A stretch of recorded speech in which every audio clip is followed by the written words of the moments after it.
Please welcome Abby.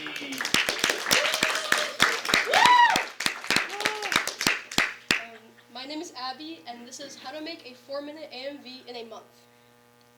So, step 1, planning. For my exploration, I wanted to do a 3-minute and 40-second song called The Moon Will Sing by the Crane Wives. And if you don't know what an AMV is, it stands for Animated Music Video. What I wanted to improve on is mostly backgrounds. I tend to avoid drawing complex ones or backgrounds at all in most of my art. And in general, I wanted to practice more animation because, as they say, the more you do something, the better you get at it.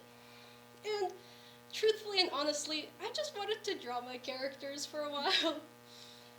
So, meet the main cast. A little bit about them. On the left is Earl Lockhart. She's very charismatic, very outgoing, very extroverted. And on her right is her identical twin sister, Ours Lockhart. She's kind of the opposite of Earl. She's more introverted and likes to keep to herself mostly. But for this project, Ours' ref looks more like this. Ours goes through a lot of character development in her life, and I thought this ref I made it real quick would more show her personality in her early 20s. So, side characters. This is Archer. This is Archer. Archer is Earl's best friend and also personal advisor for when, spoiler alert, when she becomes queen. This is Terrasol. Ours meets Terrasol when she moves to Paxio, more on that later. And eventually, spoiler alert, they get married. And of course, our favorite character from my Wasteland lip sync earlier this year, Bob, who is actually seen as a god or like a religious figure, deity in Mydrodica, and Earl really looks up to him. So, the story. For some context, here's a little bit of a snippet of my world map. The only ones you really need to know about is Mydrodica at the top in the north. Mydrodica is like a second, third world country, and it's a very religious, cultural place. And Paxio is in the south. It's a first world country, very technologically advanced and very diverse in their species. So, before the AMV starts, Mydrodica actually collapses. So, you remember Bob that I was talking about? So Bob disappears, and everyone panics because that is their god who just randomly disappeared, and everyone flees the country, and the entire country collapses. This is what causes Earl and Ours to get into an argument. Ours never really liked Mydrodica, and she takes this as an opportunity to flee the country and move to Paxio, and she insists that Earl should come with her. Earl, however, is very connected to her Mydrodica roots, and she wants Ours to stay with her and help rebuild Mydrodica. The argument gets so heated that Ours just straight up leaves, and she moves all by herself to Paxio in the north. In Paxio, she not only physically shuts Earl out of her life, but also mentally, and that kind of plays in her favor because she meets Terrasol, the love of her life, later on. Meanwhile, a couple years later, Earl really misses her sister, and when she's about to be crowned queen, she's thinking about what Ours would say or do if she was there, and just really misses her in general. And I don't say this in the AMV, but Earl often dreams of Bob because she sees Bob as kind of seeks his guidance, and Bob tells her to follow the moonlight. So, the programs I use for this project is ToonSquid. It's an animation software on my iPad. I also use Procreate, a drawing app for most of my backgrounds. And I also used Premiere Pro for editing. More on that later. So, step 2, storyboarding. Fun fact, I actually hated storyboarding before this project. I thought it was tedious, and I thought I could be animating instead of drawing little thumbnails for fun. It's only then I realized how big my project was, and that I should probably plan ahead. So I actually started to like storyboards, and I'll definitely use them in the future. So in total, this is 40 scenes with 1,750 frames after I put it into ToonSquid on an 8 FPS basis. So, Step 3, sketching. As a wise person once said, to have a good sketch is to have a good animation. So, like I said earlier, there was when I put the audio into my software, I got 1,750 frames on 8 FPS, which stands for frames per second. Here's some of my process. There's not really much to say about this process. Midway through, though, I realized, you know what? Animation is kind of hard, and I realized that it was kind of tough getting myself to like wake up and like work on this project every day. So remember that storyboard from earlier? So what I would do is every day when I would finish a scene, I would put a nice little box over each scene in my storyboard, and this kind of gave me a visual like look of how much progress I have, and it's much better than saying, oh man, I only did 100 frames out of 1,700. That's like nothing. So, step 4. Have a strong will because, oh my god, I can't do this anymore and I think I'm going to get burnt out. And I think that's what they call grit and freestyle. AKA, do your liner and coloring. So, this is my interpretation of the animation progress. And currently, in this point of time, I was right here. In the middle of my projects, I start to think, man, is this worth it? Is it too late to quit? Maybe I could like start over and do something better or easier.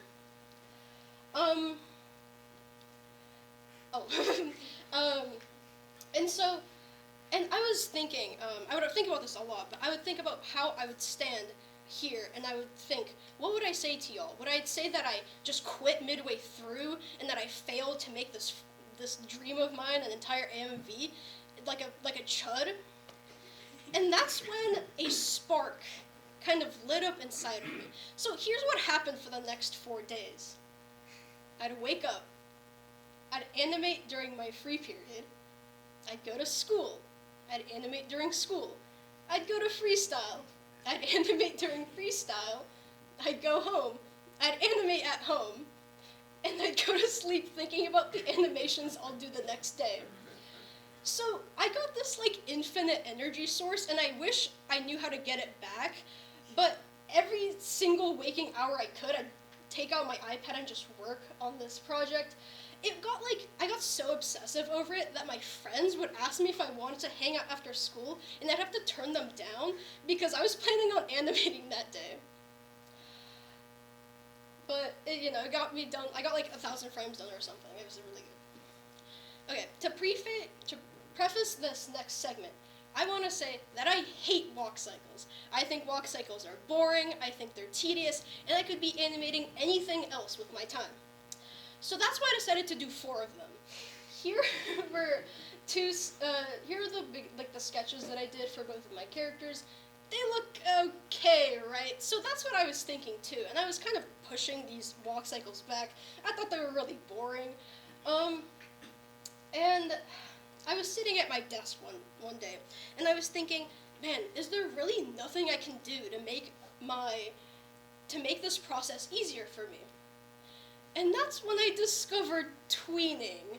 So tweening is the best thing that's ever happened in my entire animation career. Like, tweening is top 10 animation secrets Mr. Cho is keeping from you. Like, let me explain. So, what is tweening? In my own definition, tweening is the act of moving a drawing without redrawing it. Take this GIF, for example. I use tweening all the time in my animations. Here you can see most of this is tweened, the hands, the crown, the face itself. So as you can see, tweening not only saves a lot of time, but it also makes the animation look really consistent and flow well. So how does this relate to walk cycles? So I found a little thing on ToonSquid. It's called a transform hierarchy. And to keep things short, basically if I drew every single limb, which is 2 in a leg, I could do something like this. So this allowed me to move each limb of the leg without having to redraw every single frame. So a process that would take me hours to do, I could do in several minutes. And this really helped me finish my walk cycles. So here's one of them. And I mean, the legs look good and all, but there's only one problem with this animation. It's boring. I mean, those wings don't even move at all. Are they glued to her back? And like that tail is so shaky and wobbly. Like, I just don't like looking at it. So I went back to the drawing board and I thought, what else does Toon Squid have for me? And that's when I discovered bones. So bones is another form of tweening. It's mostly used in 3D animation. That's how you move the model's limbs, hence why they're called bones. And I realized that you could do the same thing in 2D in a way. It basically allowed me to do this. I could move the tail ever so slightly to make move the tail ever so slightly to make a animation like this. And it flows a lot nicely. It doesn't feel static anymore, and it looks a lot better. It's not perfect, but I'm really happy with what I learned here. Back to the liner and coloring. I mean, it passed and went. I ended the liner strong. I think it took me 10 to 12 days, including my breaks. So here's my progress if you're curious. Step 5, backgrounds. So I knew I had to do a lot of city backgrounds due to my Paxio country being really urban. So I did a couple of quick Google searches on the internet, and these are the ones that I used, and it turned into something like this. I know it's a little bit chopped, but the only thing that's important here is the one at the top. That was my concept art for Earl's room, which is where Ours and Earl fight. Remember this chart? So I would like to make a small adjustment to it. I was here. It got so bad. I finished the line art and it got so bad and I was so unmotivated that I was considering not doing backgrounds at all. I mean, can't you guys just imagine what I'm imagining? Like, I don't have to do that much work, right? And so, again, I was thinking about how I'd be here and how I'd be saying my process. And would I really have the confidence to say that because I got a little bit lazy and things got a little bit hard for me, I was just going to quit and have an unfinished project? No, I kept going. And I just want to say, I think a lot of us, whether this be at the beginning of the process or at the end, we kind of have moments where we're like, maybe I should quit. I'm stressed, I'm burnt out, I have like 3 billion APs, I can't do this anymore. And I've definitely been here, and I can't say this will work for everyone.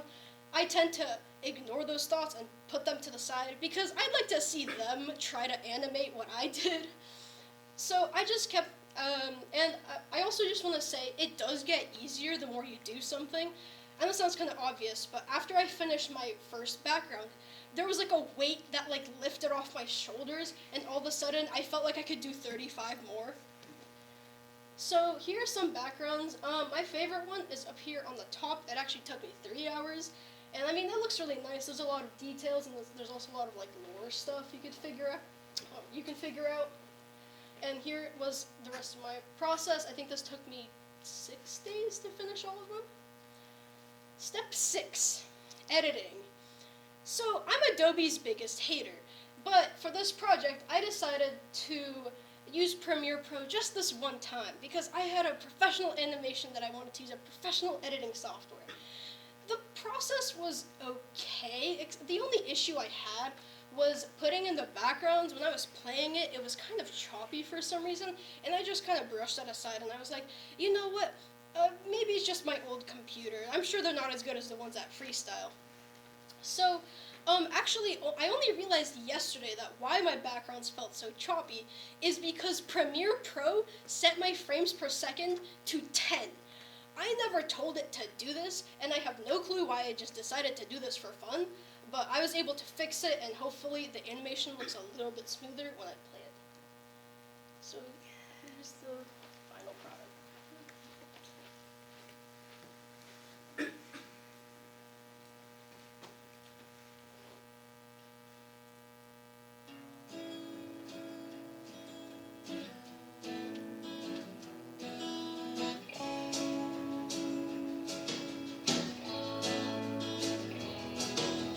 Tell me once again, I could have been anyone else.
small coloring and animation mistakes here and there. I don't know if you guys noticed it. I watched this a billion times, and I would have fixed it if I had just like another week, maybe.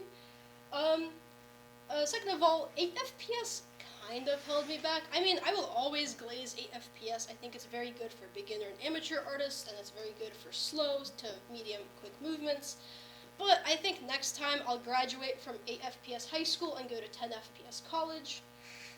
Third of all, I know how to do backgrounds. This is awesome. I now know like the experience of drawing in Procreate or sometimes even in ToonSquid and then putting that in. So that's really good, and I'll use that in my future animations.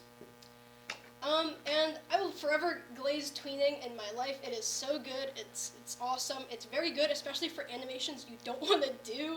I will always do 2D animation, but tweening is very good for things like walk cycles. Speaking of walk cycles, I regret kind of making them. I mean, they look okay on their own, but together with the animation, it kind of feels a little bit off. I mean, the metaphor is supposed to be, do you get it? They're walking through life. But I feel like younger me said, I could have been animating anything else. Thank you.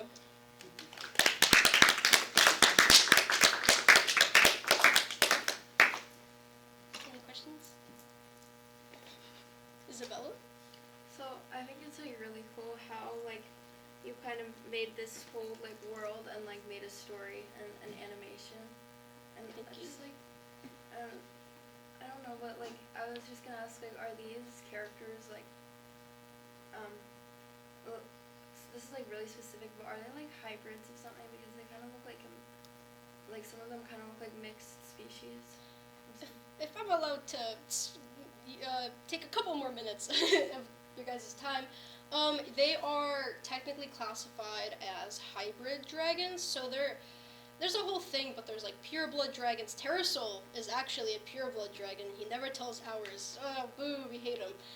Anyways, so hybrid dragons, which is what Earl and ours are, they're kind of a lineage, so they're kind of like they have a little bit of pureblood dragon, but they're also mostly like other lizards, but they still kind of look mostly like dragons.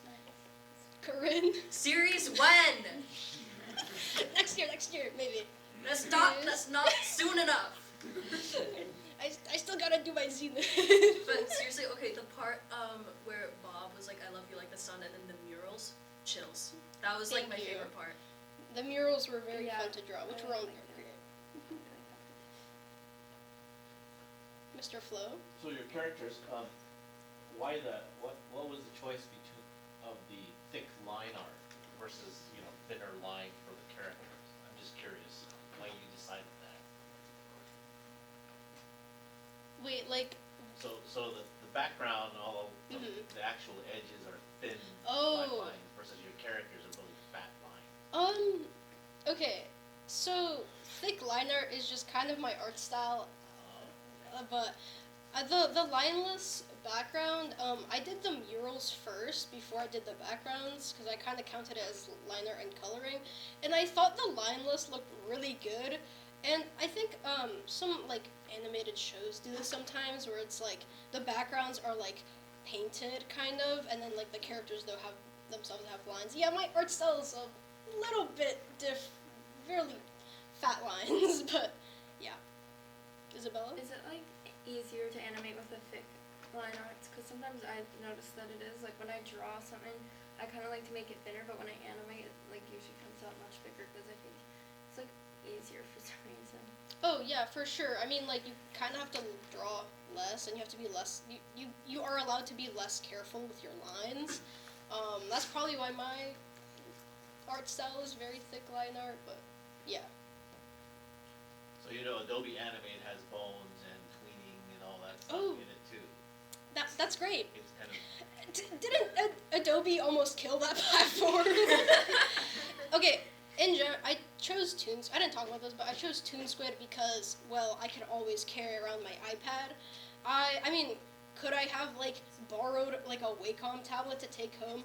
Yeah, but it's like really useful. You have like 10 minutes in English to like do nothing, so I just animate like 2 frames, pull out the iPad, do it real quick. So No offense. That's not a response. Other comments, questions? Harlow? You mentioned Zenith. Are you gonna do something related to like this world that you built for your Zenith project, do you think? Yeah, so believe it or not, Earl and Hours are actually side characters. For my Zenith, I'm planning to do kind of like a pilot episode. I'm gonna do my own soundtrack, I'm gonna get voice actors and stuff like that. And I will develop more on the world, and I'll obviously talk about it when we get there. Yeah. Annabelle? Just a comment. I admire your dedication and how you talked about like the way that you motivated yourself by thinking about what other people like how you would explain it. Yeah. Is something that I can definitely relate to. But you stuck it out and it turned out really well. Thank you, I appreciate it. Thank you, Abby.